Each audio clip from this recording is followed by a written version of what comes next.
Our image. Well, let's talk now to Matola from Brand South Africa. Mr. Matola, a very good morning to you. And again, thank you so much for your time.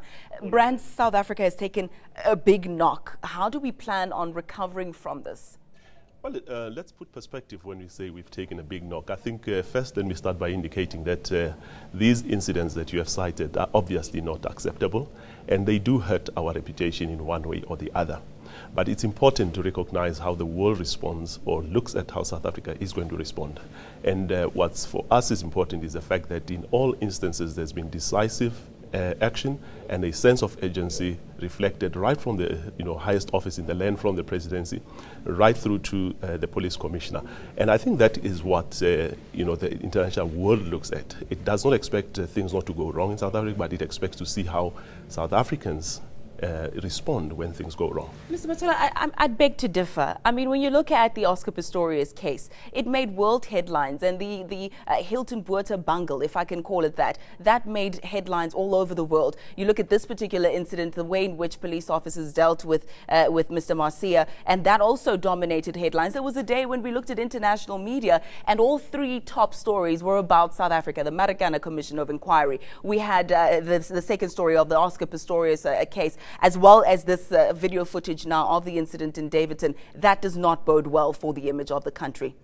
Indeed, it doesn't. And if I take you back to what I said earlier, I said these incidents are not acceptable, and we should ensure as South Africans collectively that we don't have a repeat of them.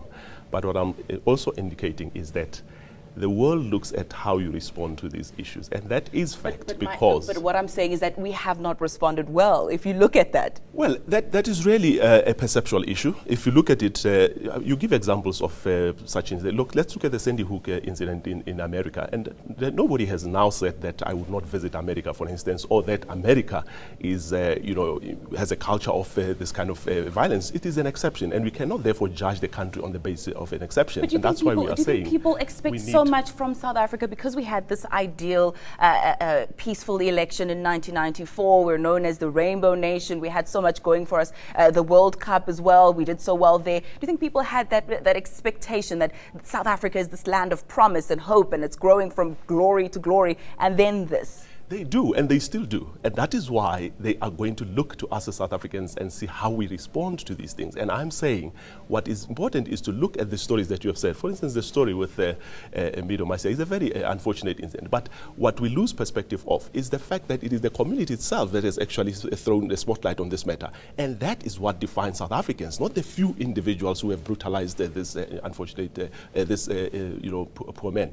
And that is what the world looks at. South Africans have been able to pull themselves from the precipice in so many instances. And that is what characterizes us. That is what defines us, not these incidents of violence and incidents of brutality, even gender-based violence. And that's what we as South Africans need to come together and ensure we maintain that reputation, because that's what defines us. So you're saying in your office there's no panic right now on how to do damage control, especially overseas, and try and restore our image? You're very calm about it right now? No. We are concerned about it, and that is why we are reaching out to South Africans, because I understand it's important not to look at this and say, what does it do to our reputation internationally only? It is important to see what it does to us as South Africans. As you rightly said, it undermines, for instance, our vision of what this country is about, and that is why we need to be concerned, not only because of the international reputation. And as Brand South Africa, indeed, we are making a call for South African civil society, business and government to ensure that we repair this image that you say has been damaged. But if you look at all instances, as I said, there's been decisive action. Whether it's Marikana, and the Judicial Commission of Inquiry was appointed from the highest office of the land, the business and government as well as labor came together, put together a framework for stabilizing the labor relations in the mining sector. In all instances, you have seen decisive action. And wherever we go and we talk, people say, what are you going to do about this? And we have very clear actions that we are putting. And that is what is important. You know, it's the nature of this world that we live in that they highlight the bad. I mean, take Michael Jackson, for example, all the good that he's ever done, but the fact that he had the child sex scandal, that follows him wherever he goes. You know, the bad always trumps up the good when it comes to image. Do you think that you can adequately highlight the response, as you put it, the positive response and decisive action, and somehow have that override all that has happened? It's not a matter of overriding. It's a matter of rising and transcending those challenges and being able to show that a rule of law will obtain in this country. For instance, human rights, which is the, the basis of which this nation was forged, will prevail. And I'm saying in all instances we have seen actions that reflect that, and that is for us what is important. We'll have to leave it there. Thank you so much again for joining us. That was Mila Matola from Brand South Africa.